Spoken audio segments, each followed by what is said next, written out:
Langkawi. Dan sekarang ini penonton, kita akan bawakan satu topik yang sangat penting sebenarnya untuk kita berikan penekanan, iaitu berkenaan anda pasti sihat, jom saring sekarang. Iaitu kita memberi pemahaman kepada anda kepentingan untuk kita melakukan saringan kesihatan secara berkala. Jadi hari ini kita cukup berbesar hati, kita bersama dengan Dr. Rosnah Ramli yang merupakan pakar perunding perubatan kesihatan awam bahagian kawalan penyakit Kementerian Kesihatan Malaysia. Assalamualaikum Doktor. Waalaikumsalam. Okey, alhamdulillah Doktor, topik yang sangat penting untuk kita berikan pemahaman kepada masyarakat di luar sana. Mungkin untuk permulaannya Doktor, apakah signifikan untuk kita bawakan topik ini pada pagi ini Doktor? Ya, topik hari ini memang sangat penting sebab soal kita mulakan dengan tanda soal. Anda pasti anda sihat? Ya. Jadi saya nak mengupas dulu anda pasti anda sihat tu. Okey, macam ni.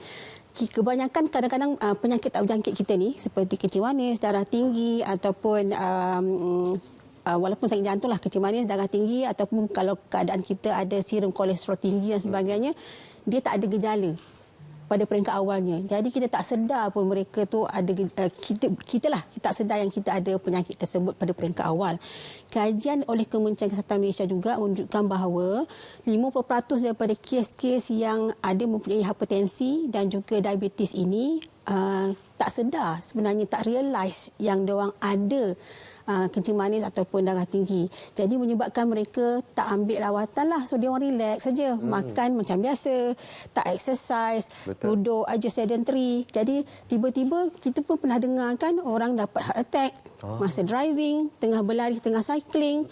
Sebab sebelum tu macam seolah-olahnya sihat. Tapi tiba-tiba tersungkur. Jadi kita pun mendengar cerita orang berlari nak kejar tiket ke, nak kejar satu event ke apa, tiba-tiba tersungkur dan dia meninggal akibat serangan jantung. Jadi dia orang tak sedar. Jadi itulah kita katakan gejala-gejala ini mungkin tak nampak pada peringkat awal. Jadi mungkin kita lepas pandang, kita relax saja.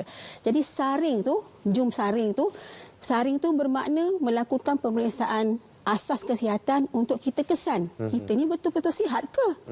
Jadi sama ada kita ada faktor risiko ke ataupun kita ada penyakit diabetes ataupun hipertensi peringkat awal ke, supaya kita boleh mengambil langkah-langkah intervensi.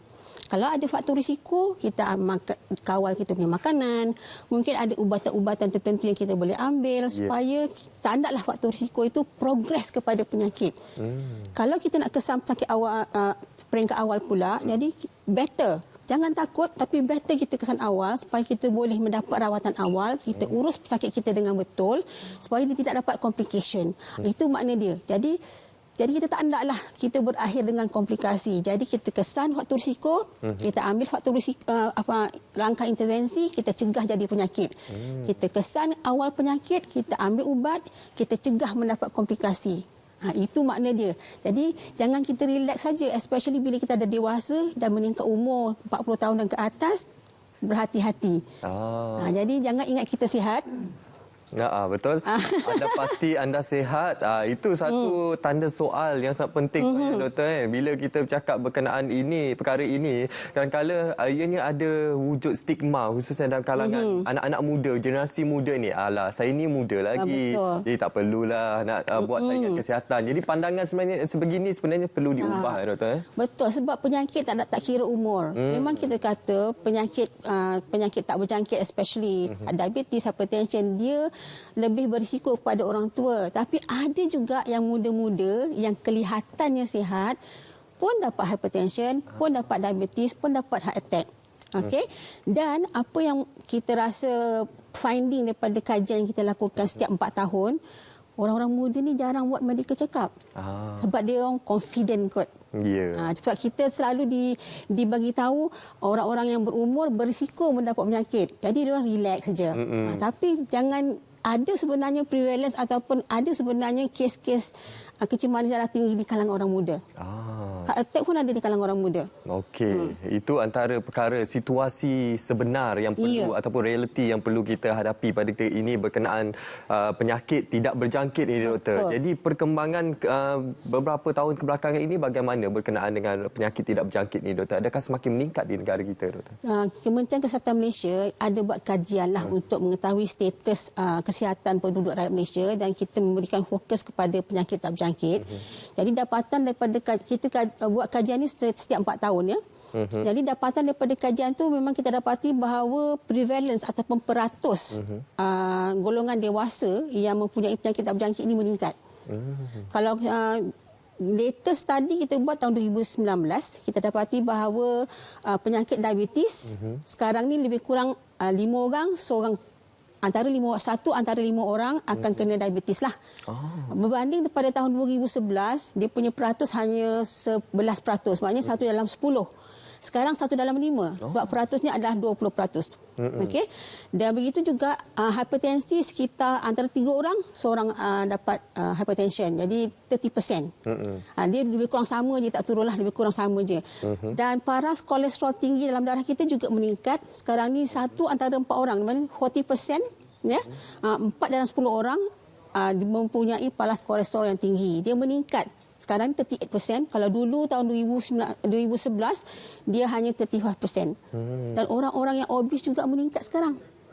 Betul. Daripada amalan gaya pemakanan, gaya hidup, betul. Semua itu amat membimbangkan kita lah.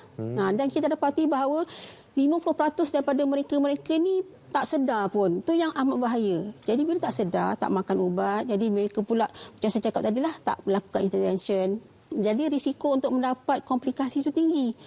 Jadi mungkin berakhir dengan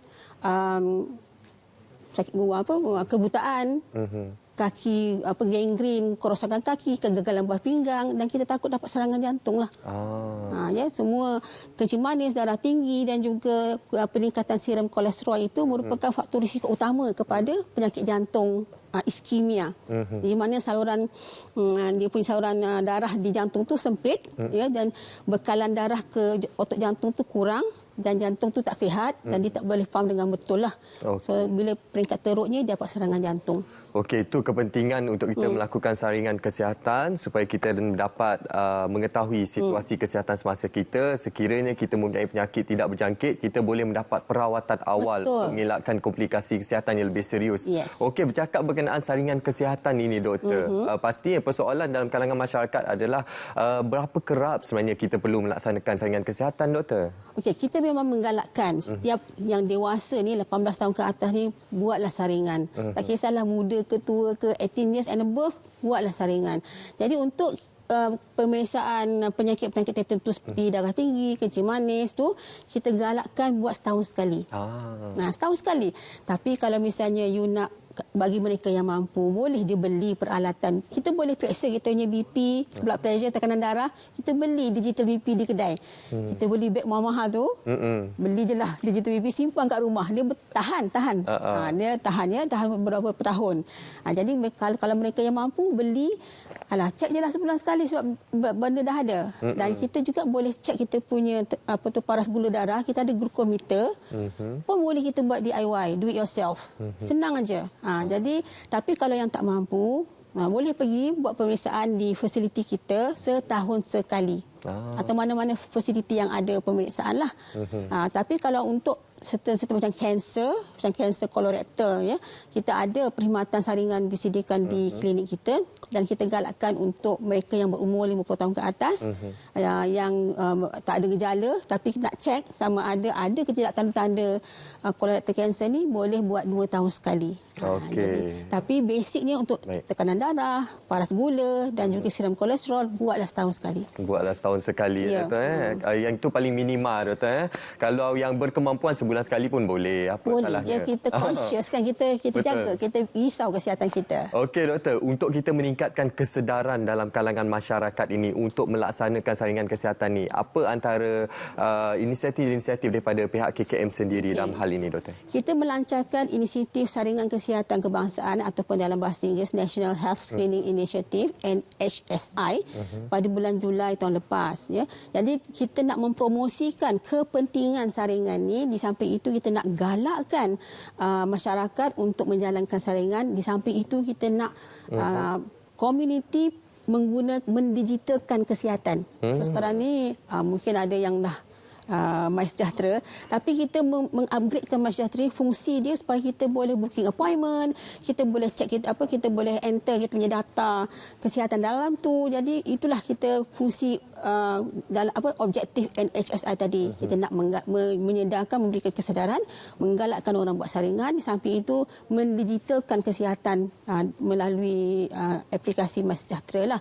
Jadi dalam inisiatif ini kita bekerjasama dengan agensi dalam dan luar kerajaan lah. Kita bekerjasama dengan PKSO, kita bekerjasama dengan PH Corp dan kita bersama dengan LPPKN dan juga kita bekerjasama dengan klinik swasta untuk mempromosikan kepentingan saringan ini dan menyediakan kesihatan ini secara percuma lah. Secara percuma sebenarnya diberikan kepada masyarakat di luar sana. Jadi ini merupakan satu perkongsian yang sangat penting untuk kita semua, untuk kita terus melaksanakan, bukan setakat sedar sahaja, tapi kita melaksanakan saringan kesihatan demi kesihatan kita bersama. Jadi terima kasih kita ucapkan kepada Dr. Rosnah Ramli, Pakar Perunding Perubatan Kesihatan Awam, Bahagian Kawalan Penyakit Kementerian Kesihatan Malaysia atas perkongsian pada pagi ini. Terima kasih, Doktor. Sama-sama. InsyaAllah kita harapkan melalui perkongsian ini dapat meningkatkan kesedaran kita secara kendiri, secara bersama, secara keseluruhannya bagi masyarakat Malaysia yang lebih sejahtera. Baik penonton, sekarang ini